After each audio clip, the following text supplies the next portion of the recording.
Strap in and get ready. This is the Wild Will Throwdown. We're your all-access pass to the world of short track racing, covering everything from regional results to national highlights. Each episode, we dive into upcoming schedules and bring you exclusive interviews with special guests from the heart of the motorsports industry. Now, here is your host, Wild Will Greenwell. Welcome, everyone, back to the Wild Will Throwdown season number 5. We do apologize last week for being off. Of course, things happen. We've been balls to the walls busy here. And now we're back this week with a great episode. 2 great guests coming on the show today, Mr. Royce Harmon in the number 17 and J.T Huffman, the Maverick, in the number 95 Pure Stock at Brownstown and Thunder Valley. But now on the hotline, we're going to welcome on the co-host, Mr. Young Money Dalton Connor and Hawk Harold Adams. And this week, we'll start with you, Dalton Connor. It's back to school time already. August is here.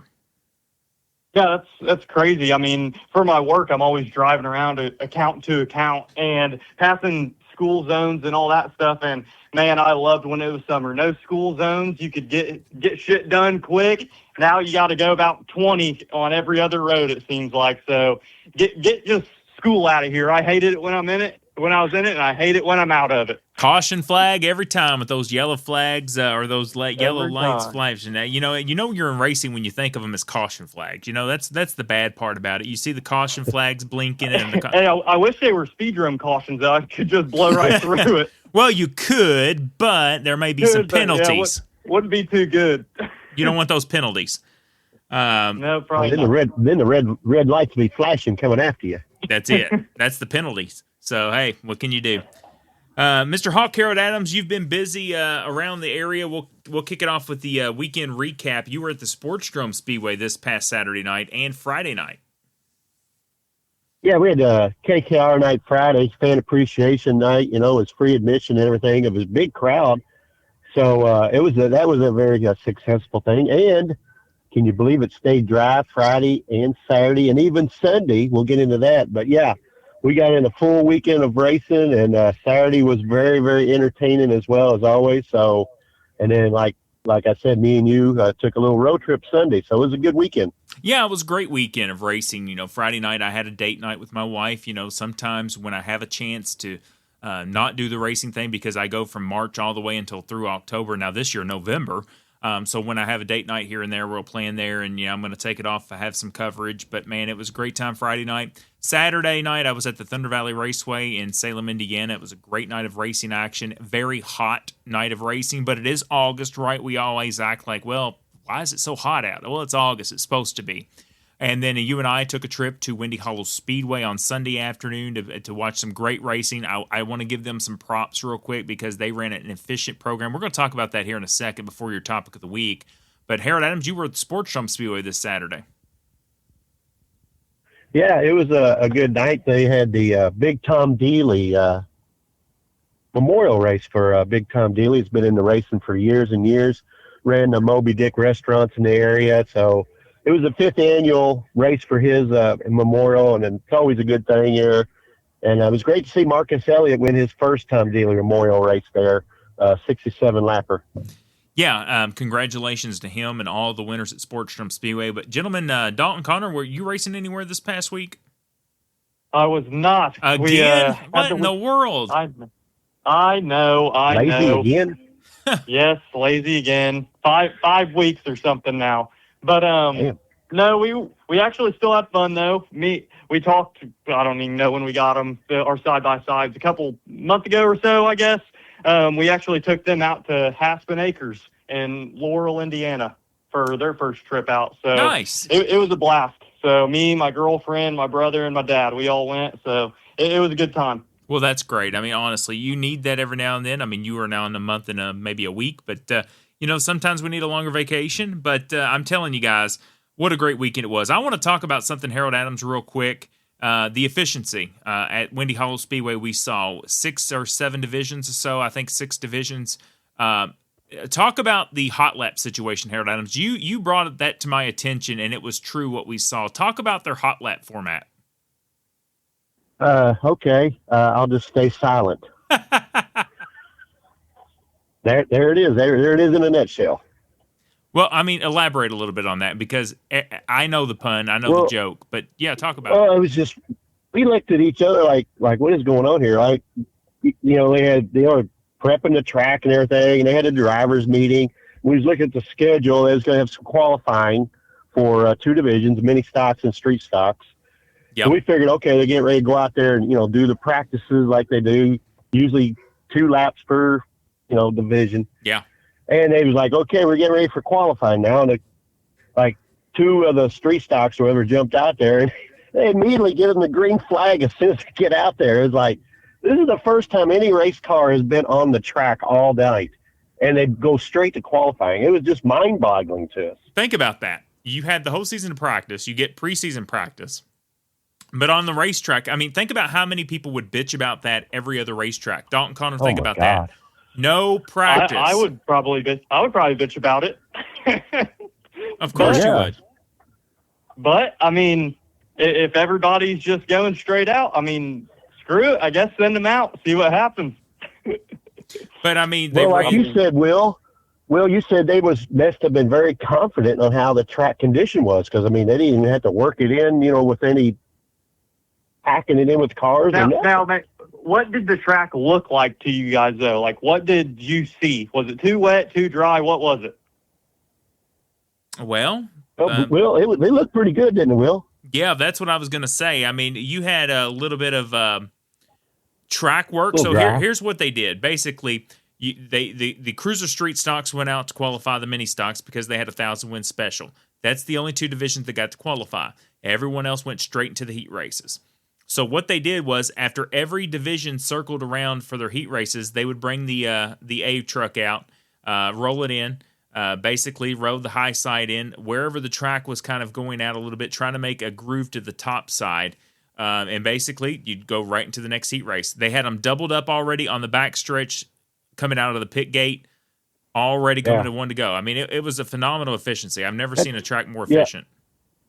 Yeah, I remember telling you now, because like those divisions that didn't qualify, they came out for their heat race, and they went straight to green flag racing, basically. And I was like, this is the first time these cars have hit the track, and they go straight to green flag racing. I mean, that's amazing. It is amazing. I just wanted to give them a shout-out for efficiency.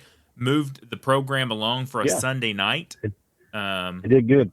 Yeah, it was impressive. But anyways, moving on, this week's topic of the week, Mr. Hawk Harold Adams, what do you got for us? And yes, this is an honesty statement. Harold, Dalton, and myself never know what these topic of the weeks are. So we're kind of hit blind with them, if you will. That way we can give our honest thoughts about them. So go ahead, Harold Adams.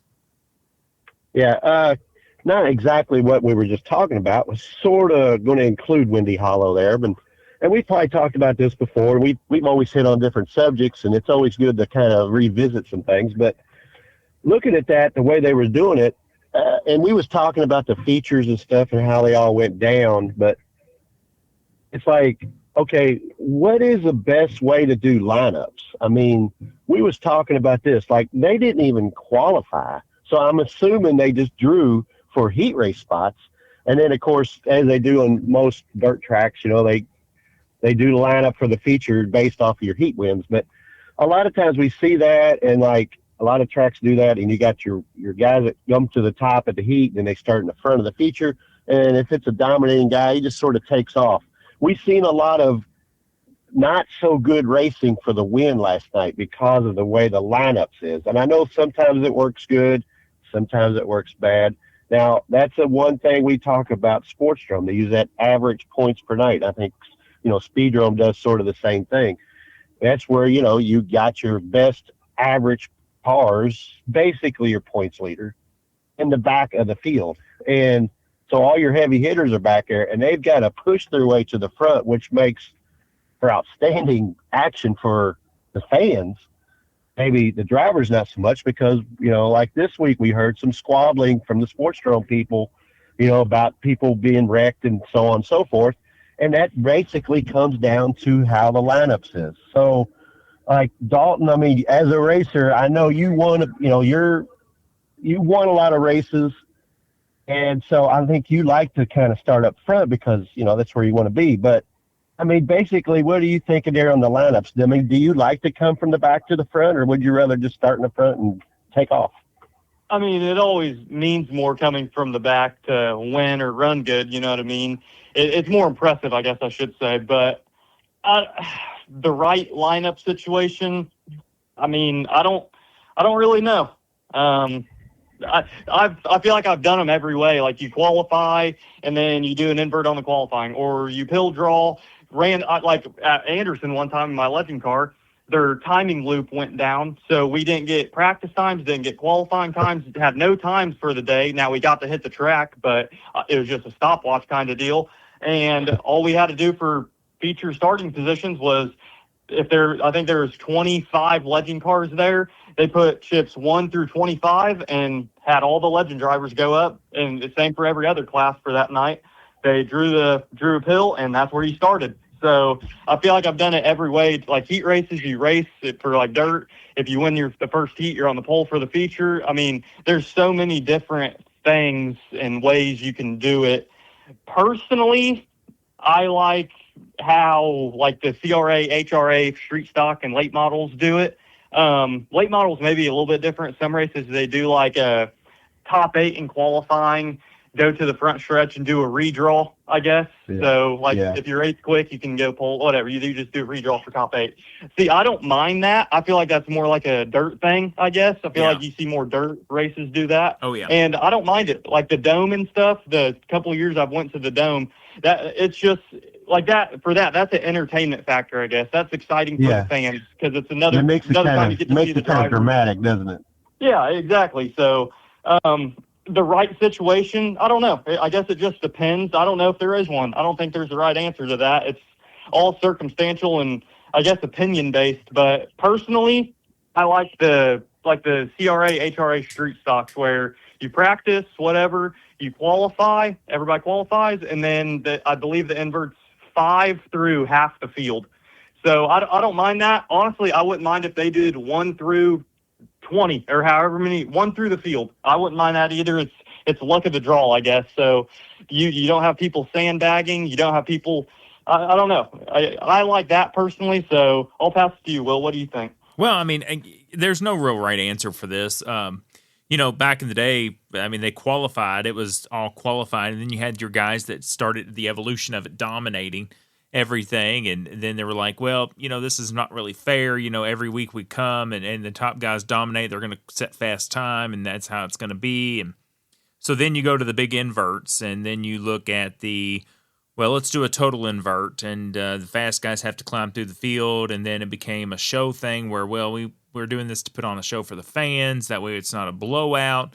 And then, the different kinds you see, of course, now what we see if you don't qualify, everyone comes through my race pass or whatever the case may be in pills draws, whether it's 1 through 300 pill, somebody gets 299 and versus somebody who maybe the top number is 6 or 7. Well, the 6 or 7 is going to be your top qualifier. So that's interesting as well. Then you have the APPM, which is the average points per night. And then, that really is a format that really puts on a show for the fans, if you will. But, I don't know. I like the redraws, look at soil late models. If you have 6 heat races, all right, that's really not a good versus. I know the World of Outlaws do it. So if you have 6 heats in the World of Outlaws, the top 6, actually, let me make it a little more complicated. If you only have 4 heat races, the top 2 in each heat, which would give you 8, would do a redraw. And the guy who finished second in heat race number 3 could possibly sit on the pole because he could draw the 1. So I really like that. And like you said, Harold, what you said, Dalton, about the dome, it's a spectacle for the fans. Now, it used to be the pills only in the bag. But now you're having sponsorships and you're having T-shirts and the driver throws the T-shirt. And now it could be on a Frisbee. It could be a special business presenting the show. Their logo's on a shirt and the number of the redraws on the back. So now it's becoming more of a marketing thing. So a lot of these big corporations and organizations are using it as marketing too. So it's a whole game. As far as it goes, look, I am a fan as an announcer, as any other thing. I like to see a guy come from the back, like you said, Dalton, it's kind of fun, and it means more if the driver comes from the back. What you're seeing a lot more of is tail gunner bonuses too. Whoever the series is, if you are a fast qualifier and you start on the back, and if you can win from the back, then you get that special bonus. So yeah, there's a lot of different ways to look at it, but great topic of the week. But that's one of the things that I will say is it's kind of a dealer's choice there. I like any of it. It's racing, but how the track does it. And we're racers, right? You guys are racers. So you may hate it, you may love it, but you're going to do it at the end of the day. So I don't know, Harold, that's a great topic of the week. Yeah, I knew it would be, because like I said, there's so many different ways to do it, and we've seen so many different ways. So, like, when you go to a new track, what's one of the things we think of. We think, okay, how's the lineup's going to be? It's always interesting to see how each track does it. I love it. Great topic of the week, short and sweet, and man, that one will make you think. And if you're listening at home, think about how do you want to see a lineup be. So if you were a promoter of a track, there you go. How would you set your lineups that night? There you go, something to think about. We're going to take our first break. We got a big show today. Like we said, coming up next, we're going to thank our marketing partners, Polk Brothers Racing affiliate. Thank all of them for their help in 2026. When we come back, we'll have the driver of the ICA Dumpster Sportsman division, the number 17 of Royce Harmon. PolkRacing.com is the place to buy parts for your street car or race car. Every purchase supports up-and-coming drivers. The Polk brothers have a lifelong passion for racing and are committed to supporting the racing community. Go to PolkRacing.com and use the code WILDWILL to check out to get 5% off. PolkRacing.com, the place to go for your everyday car needs and race car parts. Race fans, in 2026, we celebrate 5 years of the podcast, The Wild Will Throwdown. And in 2026, we cannot thank our great marketing partners for what they do for us, including the Salem Speedway, the Sports Drum Speedway, KKR, Indianapolis Speedrome, Elite Outdoor Services, Shears Drain Cleaning, Kentucky Clutch and Performance, Forklift Rescue, Diesel Boys, Park Fans, Hoosier Auto Racing Fans, Flag to Flag Media, Roosters, Marshall Jaggers Racing, Derby City Recycling, Polk Brothers Racing, John McLaren Motorsports, Shane Wilson Lawn Care, Sean Smith Race Cars, Circle City Raceway, Victory Lane Frenchies, Oink Incorporated, Hadley Towing and Recovery, Code 3 Roofing, KJ Enterprises, The Smile Center, Clap Mowing and Landscaping, Lefebvre's Curbing, El Tarasco Mexican Restaurant, and S&R Towing. We cannot thank our beautiful marketing partners enough for their success and their support in 2026.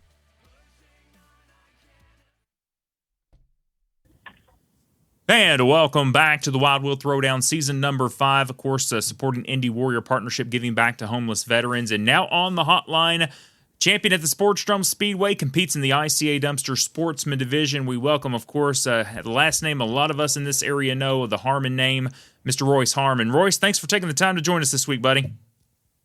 Thanks for having me on. It's been a hard time getting on. I had to make fun of J-Rob for a couple of weeks, but finally made it on the show. I know. We got to give him some Kleenexes now. He's going to be crying and wanting to come back on now. He did win an outlaw race, so... Yeah, he did. He probably deserves to be on. He's moving up. So, man, let's talk about it for a minute. You got that last name, Harmon. I grew up at the Louisville Speedway watching the Harmons. Royce, talk about it. Tell our listeners a little bit about how you started racing yourself. Well, growing up helping my two brothers, Mark and Corey, and especially Chris and Jeff, watching them race. And the only time I could really spend time with my dad when I was little was being out in the garage. And when I turned 14 and they had the front-wheel drive division, and you were allowed to race, I was like, I told my dad, I said, if I'm going to be in the garage every day and every night with them, I might as well race. So we actually bought a Honda Prelude, and we didn't really know anything about putting cages in or nothing. And Corey actually called his buddy Bobby Puckett, and he came over and bent the cage up and got it all done. And actually one day, which was remarkable. And it all started there. And I actually won 3 features in my first year. Got into it with a couple of adults, because we didn't have a kids feature back then. We had to race with 30 and 40-year-olds. Yeah. No, that was right. I mean, back then we had 20 cars in like the B main, and we had an A, and it was basically like what the Ford division is now, but with kids in it, so it got a little wild. Then I was in that division for 3 years. Almost won the points in that division. My last year, that was actually tied going in, and lost by 2 points to Bobby Gettling. I remember that. And so then I said I had enough of that division. We moved up to Oval Extreme, and back then they had about 20 cars in that division. It was a little rough at the start and didn't really fare too well at the beginning of the season, but about halfway through started kind of learning more. And Tony Johnson started helping us get the car up and stuff, and actually got pretty decent fast and lucked into a win or two. Then the next year, I think I got 2 or 3 wins, and I stayed in that division for about, I don't know, probably about 4 or 5 years when I decided I had enough, because I got beat by Marcus Elliott by like 2 points on the final night again. Yeah. So it didn't seem like I was ever going to win a championship. And so I quit over at Sportstrom and decided to get a CRA car to go race other places and stuff. And just didn't have enough help. Did it for about 2 years. Never really win a feature in CRA, but I won a couple at Whitesville with that car. And just decided to come back home, and finally came back that year after I quit and got a couple wins. And the next year ran for points and actually won the championship that year. Then backed it up the second year and won my first ever Mountain Dew 100, and just went uphill from there. Well, I mean, you picked up that prestigious Mountain Dew 100. You proved yourself, and yes, the car count is not where it used to be, but the talent is there. I mean, that field is loaded with talent. But I know, Harold, you've been at the Sportstrom every week. I'm there announcing with Brandon when I don't have Salem, but he's been pretty much a hot shoe this year, Harold Adams. Yeah, no doubt. He's definitely a favorite to win every week. Like you said, there's really good competition out there. Royce is right there with them. And, I remember you back in the old front-wheel drive days. It took a little while to get going. And then just like when you went, as you said, into the Oval Extreme, took a little while to learn there. But you caught on, and, you're really a seasoned veteran. Have you even thought about that? You are a seasoned veteran now. Yeah, it's hard to believe, because I remember racing with like Danny Smith and Troy Phillips and all of them. And like Troy Phillips, I mean, he probably wrecked me at least a dozen times probably until, I showed up for myself. And I'm sure probably some of them was probably my fault, as, learning how to drive and stuff. But it's hard to think that I'm one of them guys now, like they was back then. Yeah, let me ask you this, though, Royce. I know we're talking about the Harmon name. A lot of those are associated with figure 8 racing. Now, have you ever seriously thought about trying the figure 8? I have here recently, but it's just hard for me to, venture out since I've been doing oval for so long. And it's hard. I know if I build a string figure 8 for Sportstrom, and getting into it with the same guys, that my brothers got into it with, they just don't really seem like it would be very fun. And yeah. I know I would see myself getting in the Outlaw at Indy and getting into it with the same people, they did too. So I just seems like too much arguing and fighting.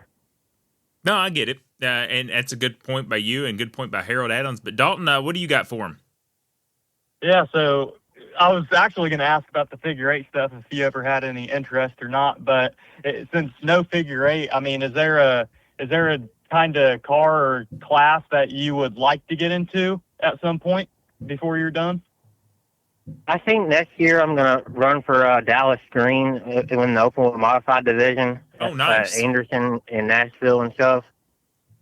So I think I'll be doing that full time next year and just racing my Sportstrom car when I'm off, not racing with him.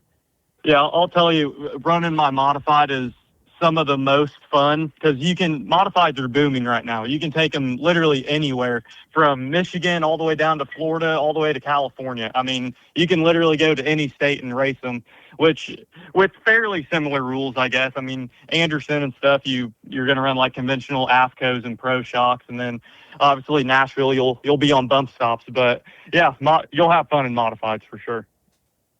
Just something new. I was going to build a figure 8 car, but then I talked myself out of it, and he gave me that offer to drive for him, so can't really turn that down. Oh, no, definitely not. And like Dalton said, I enjoy open wheel modified racing. When I was the announcer at Mount Lawn Speedway for one season, got to know a lot of those guys and whatnot, and it was an incredible atmosphere with the pit area and the open wheel modified guys because they all kind of work together. It's kind of like helping each other out in the pit area. And Royce, you know that. I mean, sometimes you may not get along with the guy, but sometimes when you need help the worst, they help you. But Royce, real quick, before we let you go, go ahead. That's funny you said that about Mount Lawn. I was supposed to be racing there this coming weekend for the 100 lapper, but they won't let us run because that stupid rule they got.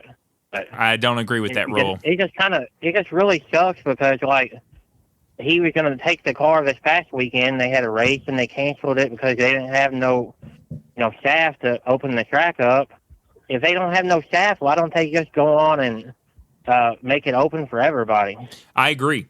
But Dalton and I and Harold has discussed what's going on up there this year, and I've been pretty blunt on the show about that and what's going on up there with the staffing issues. And the one rule that I do not understand is not opening up to all the modified drivers. So, that boggles my mind, Dalton Connor.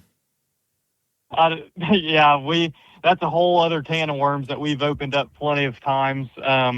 Like you and Royce just said, though, it's unbelievable. I don't even know who or why anyone would make that decision. I mean, that's probably the stupidest thing I've ever heard of. But anyway, on to the next, I guess. Moving on to the next one. But the most important question, Royce Harmon, who would you like to thank on that beautiful number 17?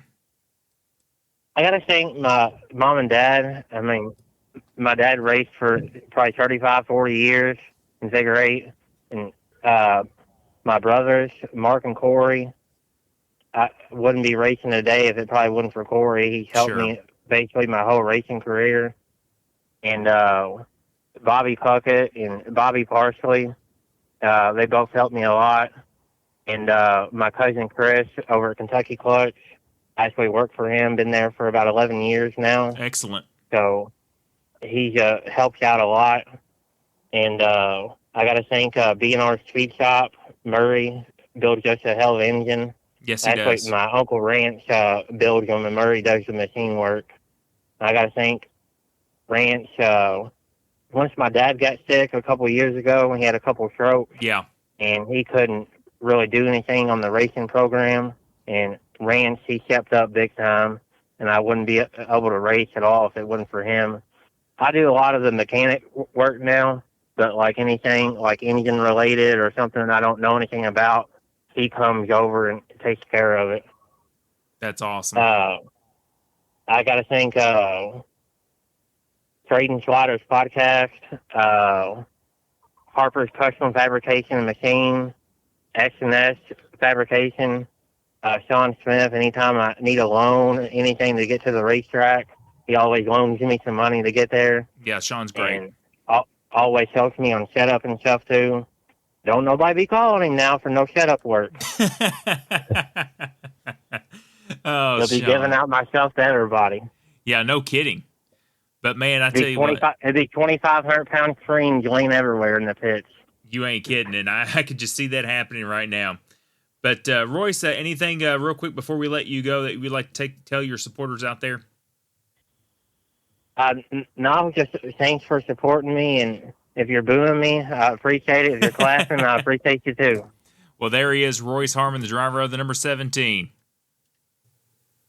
And welcome back to the Wild Will Throwdown. That was the driver of the number 17 ICA Dumpster Sportsman division car at the Sportstrom Speedway, Mr. Royce Harmon. Appreciate, of course, especially the Harmon legacy coming on the show, giving his insights on everything he has going on and his success at the Sportsman and past championship at the Sportstrom Speedway.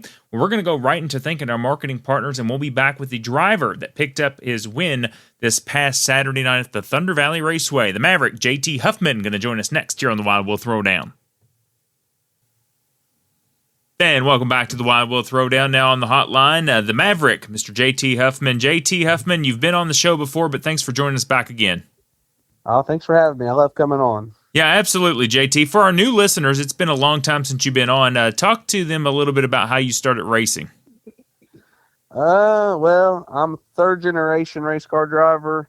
Started racing go-karts when I was 6 and moved to mini stocks when I was like 10, and then to super stocks after that. And then we've recently kind of started playing asphalt cars and moved down to the bombers and the dirt cars so we could afford to play with the asphalt cars too.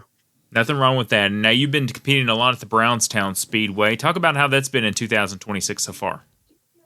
Well, it's been rough for me.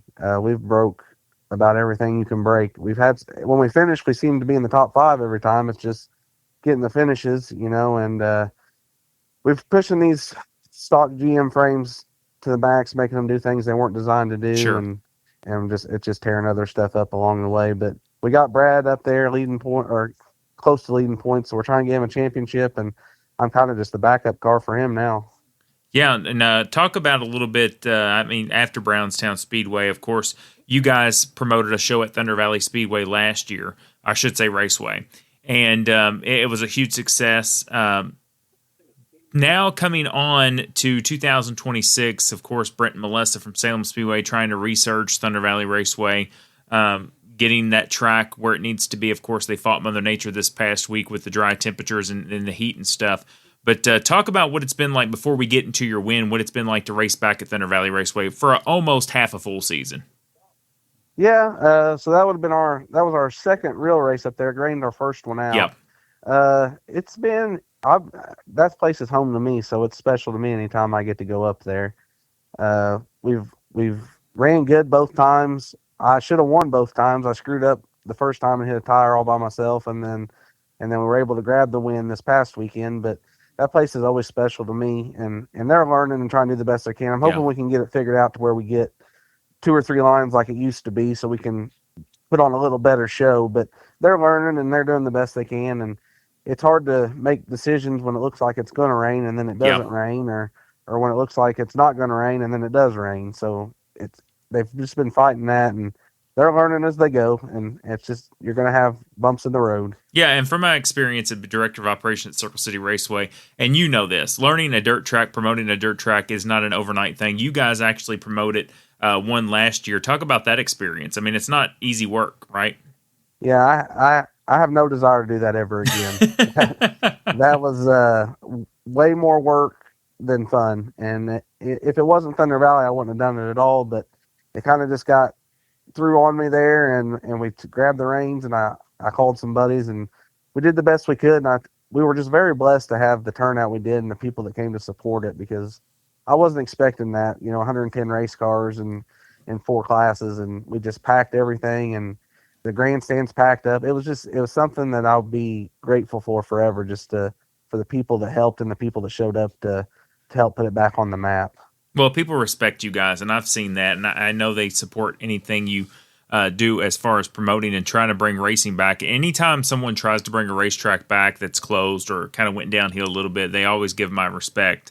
So now let's fast forward. Of course, Saturday night you had that feature race event. Did a heck of a job all night long, you guys in that car, and I know it was an emotional win for you, and I'll let you talk about that. I know in that post-race interview we did, you could see it in your face how emotional that was to not only win, but of course I believe it was your wife's grandmother or grandfather, correct? Yeah, it was my wife's grandfather. Okay, yes, correct. So I mean, I seen the emotion in your face. That win meant a lot to you. So talk about that race this past Saturday night. Yeah, so first off, when we roll in there, I put way too much pressure on myself, just because there's so many people that come up there just to watch me and be a part of my experience. And I feel like if I don't win, I just let so many people down. So I go in there with my shoulders heavy every time. And then when her papa passed away, I kind of thought we might just skip it, but she was cool with going, was actually kind of all about it. So then I felt even more pressure to get it done. So Sure. I felt like we definitely had some help from above to push us over the threshold we needed to get there, because we fought that car all night. The thing was cutting out and spluttering, and we were a little loose in the qualifying session, but I've got a really good group of guys. My dad keeps them all under control, and they all work hard and get me what I need to win, because it's easy to drive a car that's fast. Anybody could get in my car and be fast.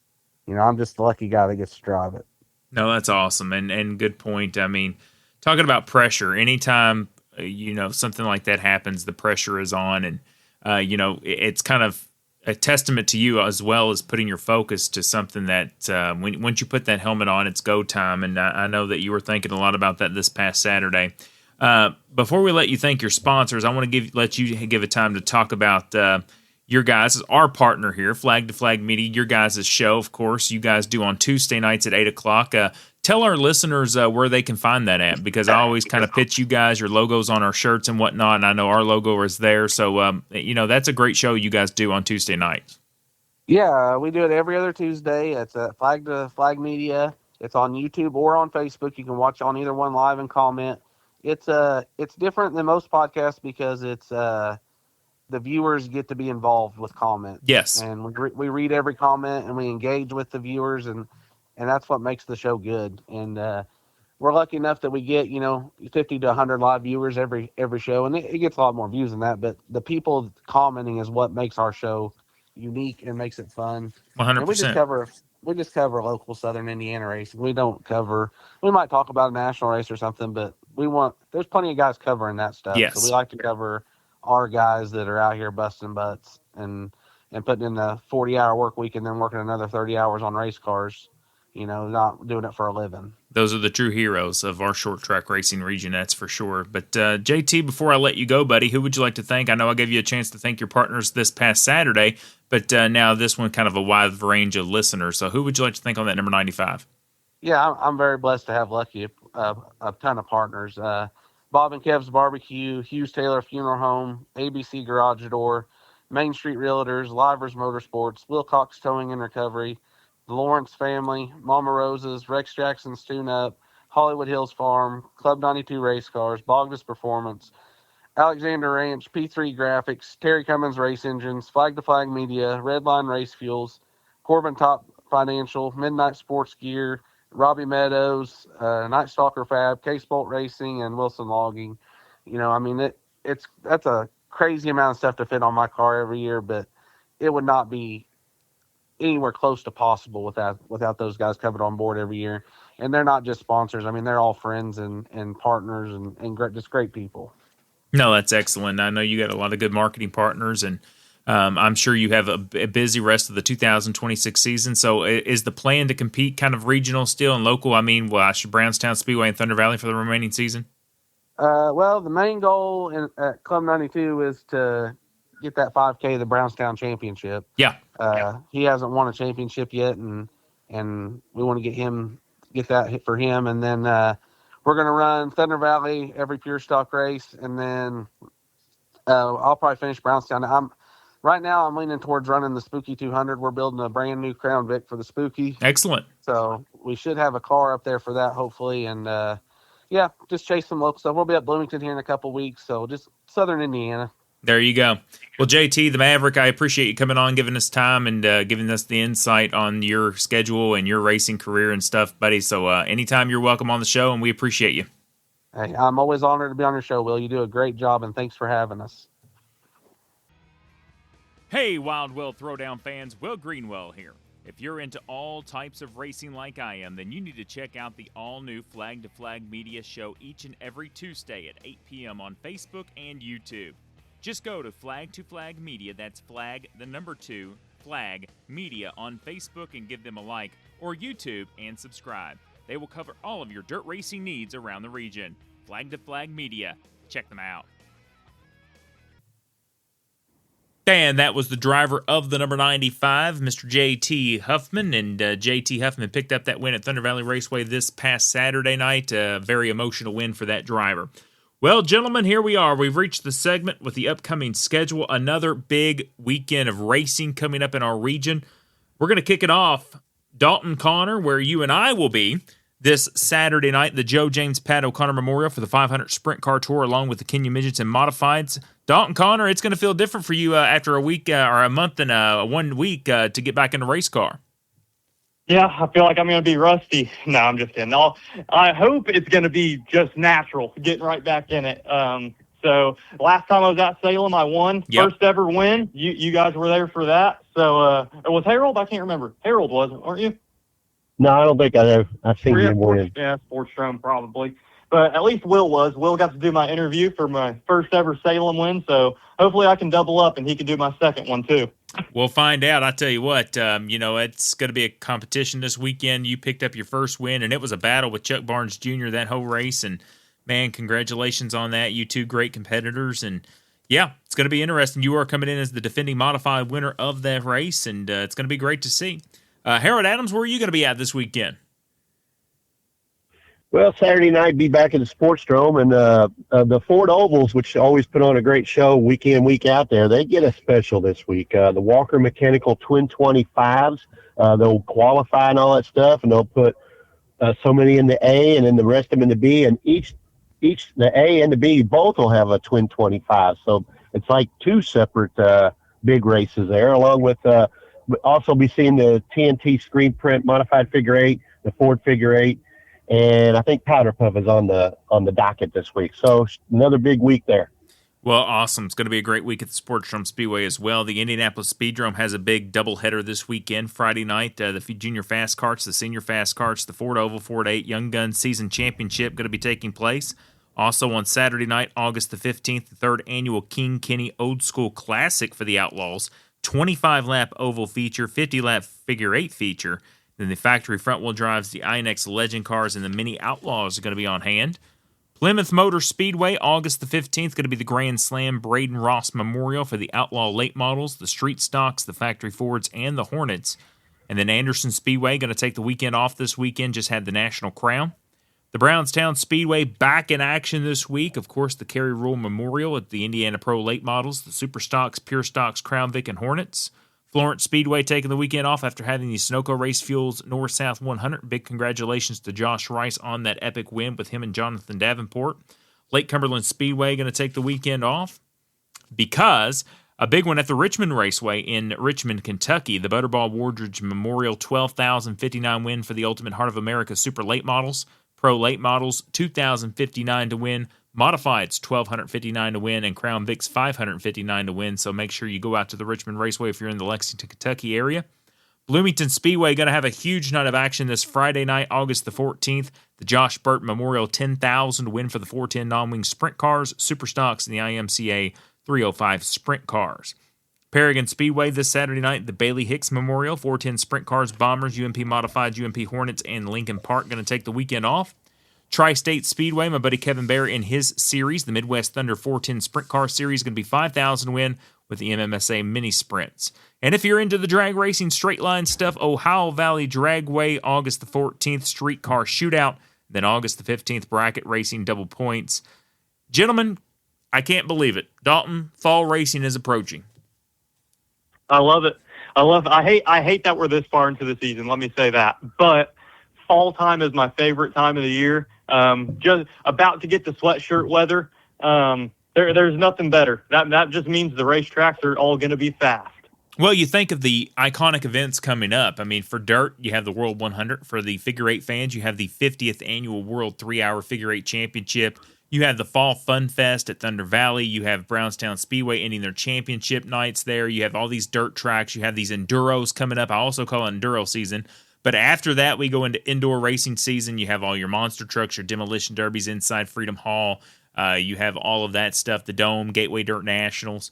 But this little streak here coming up, man, it's going to be crazy. But Harold Adams, it's just hard to believe, and Halloween's in stores already. Yeah, I know. I mean, we're out here sweating our butts off, and you go in the store, and it's nothing but Halloween stuff. I'm like, I'm confused here. What season is it really? I mean, And also, I want to say, you were talking about all these races that we got, kind of coming up. you forgot to mention all the cavalcades in Ohio. Oh, yes. Our buddies in Ohio. Yeah, absolutely. The cavalcades. Now, Harold Adams, what is a cavalcade? I don't know. It's just Yeah. it's just the night of a whole bunch of divisions of racing. It's almost like the equivalent of a fun fest. I mean, think about it for Yeah, our it area. is. It just, for some reason, that term just makes me laugh. I don't know why. Sounds like a medieval war.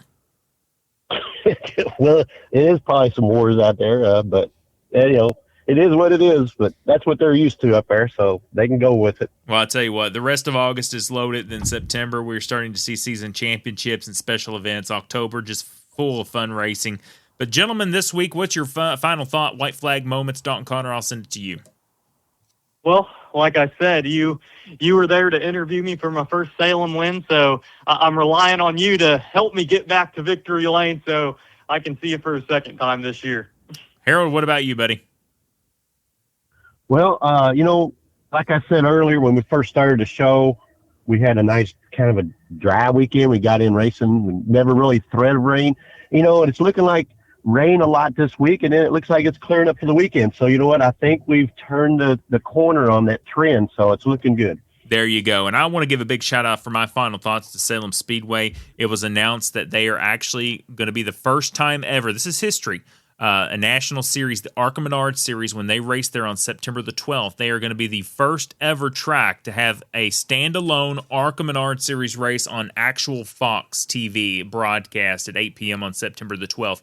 That's a huge honor. Really, it is. And this weekend, we see the return of the open wheel cars at Salem Speedway, the 500 Sprint Car Tour. Salem Speedway was made the open wheel track back in the day with the Trailblazer. So big shout out to Salem Speedway, fueled by the Hoosier Lottery and powered by the John Jones Auto Group. Want to give a big shout out to our guests today, Royce Harmon and J.T. Huffman, for coming on, our co-host Dalton Connor, Harold Adams. Of course, our marketing partners, without them, we would not be able to be here each and every time. And of course, as far as all of our fans, without our fans, we couldn't do what we do each and every time at a racetrack. We wouldn't have a racetrack to go to, race at, announce at, take pictures at, no matter what. It's our fans that are the reason we are here. And of course, as far as I'm concerned, my name is Will Greenwell, and I will see you around the turn.